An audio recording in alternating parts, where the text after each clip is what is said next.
खाली लावा, खाली तसं नाही येणार, खाली लावा. तिथं लॉक आहे ना, तिथं लावा, तिथं लॉक. खाली कोसळल्यावर काय रवी रवी होताना बोल चिपळून आहे.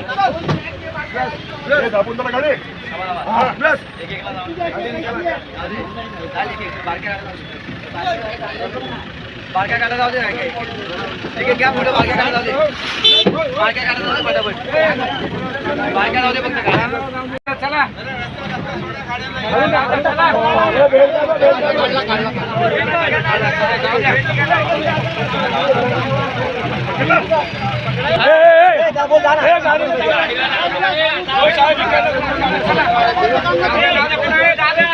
थांबव गाड्या 2 मिनिटं,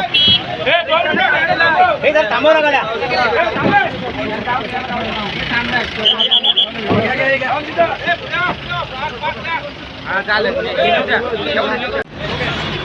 पुन्हा एकदा भीषण अपघात झालाय. 5 जण मेले, 2 जण गंभीर जखमी आहेत. त्याच पुलाच्या ठिकाणी तीच जागा, काय सांगाल?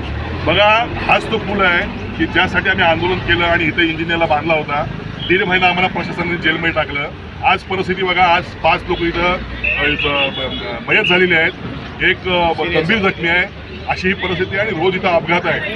आमचे हे सगळे रेस्क्यू टीमचे सगळे लोक इथं सकाळी 5 वाजल्यापासून आहेत. त्यांच्या तोंडच तुम्ही तर ऐकात, म्हणजे काय परिस्थिती या शासनाला कळेल. ठिकाणी सकाळी होतात, काय नेमकी परिस्थिती होती? सकाळी मी इथं 5:30 वाजता बरोबर आलो. इथं अशा आहे की खाली जायला जागा नाही आहे, क्रेनशिवाय पर्याय आणि आतमध्ये जे प्रवासी होते 6 ते 7 जण होते, ते अडकलेले होते. शेवटीला क्रेन बोलवायला लागली. त्यानंतर बाकीचे सगळे, नंतर मग पब्लिक आले. क्रेनच्या सहाय्याने पहिले गाडीवरती घेऊन नंतर मग पाड्या काढल्या. ज्यावेळी परिस्थिती होती